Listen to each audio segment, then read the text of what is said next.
Society थी जिसमें there were 2 neighbours, 2 neighbours थे। एक तो था हमारे पास आर्टिकल्स फैमिली और एक था हमारे पास वोवेल्स फैमिली। ठीक है, 2 फैमिलीज थी। आप लोगों के भी नेबर होंगे। ठीक है, तो यहाँ पे हम डिस्कस कर रहे हैं। एक हमारे पास है आर्टिकल्स फैमिली और एक है वोवेल्स फैमिली। अब होता क्या है, आर्टिकल्स की फैमिली में हस्बैंड और वाइफ रहते हैं एंड ये है वाइफ और द इज द हस्बैंड। ठीक है, एंड द ये वाइफ है और ये है हस्बैंड। वोवेल्स की फैमिली में कौन कौन रहते हैं? ए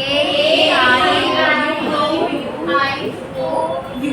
सो basically 6 people are living in vowels family. ये दोनों कौन है? ये ट्विंस है, आइडेंटिकल ट्विंस है फैमिली। ये चारों कौन है? एल्डर्स। ये दोनों ट्विंस हैं, आइडेंटिकल ट्विंस से कोई डिफरेंस नहीं है। और ये चारों कौन है? एल्डर्स है। प्लीज डू नॉट राइट, अभी बस समझ लो, ये स्टोरी लिखने की जरूरत नहीं है, मत लिखो, मैं इसका पीडीएफ प्रोवाइड करूँगी। ठीक है, ये दोनों ट्विंस है और ये कौन है? एल्डर्स है। और आर्टिकल्स में कौन है? A couple is living there in articles family and the. अब होता क्या है, इन दोनों के पास कोई they do not have their child, they really want one but they do not have their child. Now what happens, one day they were just sitting और ये एन जो होती है ये सोचती है और अपने हस्बैंड से डिस्कस करती है कि जो वोवेल्स फैमिली है उनके पास ट्विंस है, 2 आइडेंटिकल ट्विंस है, तो क्या हम उनसे एक अडॉप्ट कर लें? मतलब उनके पास 2 बच्चे हैं, जैसे कि अडॉप्ट कर लें हमें। तो उस पर द बोलता है I don't know, if you want to do, if you don't want to do, don't do, I am not going to come with you. ये वही टॉक्सिक हस्बैंड है जो किसी भी चीज़ में साथ नहीं देता। ठीक है, वही टॉक्सिक पर्सन है ये, तो बहुत ही एरोगेंट है, इगोइस्टिक है, कुछ नहीं करता, बस घर में रहता है। तो ऐसा है ये द। अब एन ने बोला कि हाँ इसमें तो बोल ही गई कि जो करना है कर, तो एन ने बोल दिया कि ठीक है मैं वोवेल्स फैमिली के पास जाऊंगी टू डिस्कस दिस। अभी एन क्या करती है, बच्चों के पास तो नहीं जाएगी, ऑब्वियस सी बात है, ये डायरेक्टली जाती है एल्डर्स के पास। इन चारों से बात करती है, अपनी सिचुएशन बताती है कि भाई ऐसी ऐसी बात है, we do not have a child, तो तुम अपना एक दे सकते हो बच्चा। तो ये लोग आफ्टर डिस्कशन ये लोग बोलते हैं ठीक है हम अपना एक बच्चा दे देंगे। तब क्या होता है, ये वाला जो होता है ये किसके पास चला गया? आर्टिकल्स के पास। अब इनकी फैमिली हो गई कंप्लीट, एक चाइल्ड आ गया, वहाँ से ये हट गया। तो आर्टिकल्स में कौन कौन हो गए? A and the. और वोवेल्स में कौन कौन रह गए? 5 people are there in vowels. Is it clear till now? Yes, नहीं है। ठीक है, सबको क्लियर है। अब होता क्या है, अब मुझे ये बताओ, ये जो आर्टिकल्स फैमिली होगी ए एंड द, ये वोवेल्स के बारे में क्या सोचती होगी? What they must be thinking about vowels? अच्छा, एन तक देखते हैं, एन क्या सोचती होगी वोवेल्स के बारे में? बहुत अच्छी है, जो मुझे ज़रूरत थी when I was in need, they help me, सबने हेल्प करी है। तो कल को जब भी कोई मुझे बुलाएगा बिना कि किसी ने मुझे आवाज़ भी दी, तब भी मैं इनकी हेल्प करने जाऊँगी।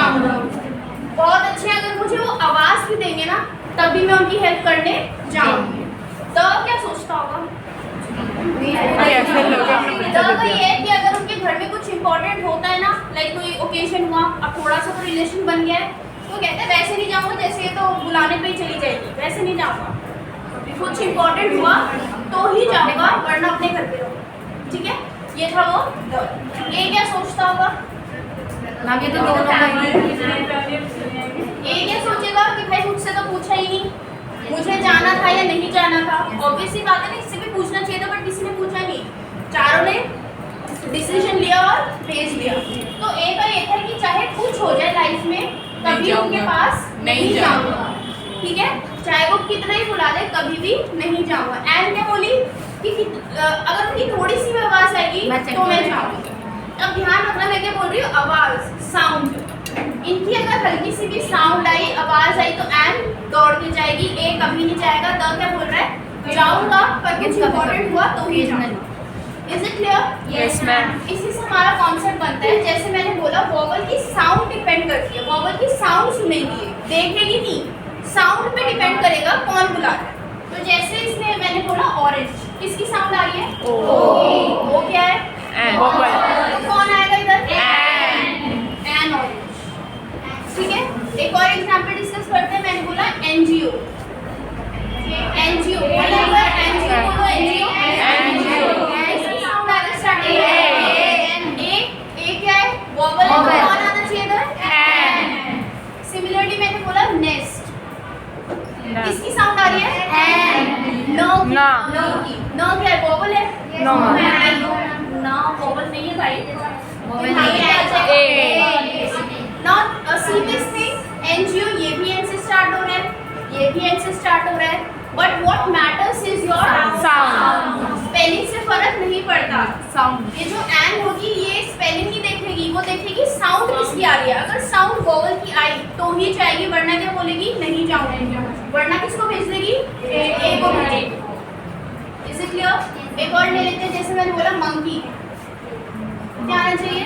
ए म की साउंड है. Yes ma'am. जैसे मैंने बोला एमएलए, एन एमएलए.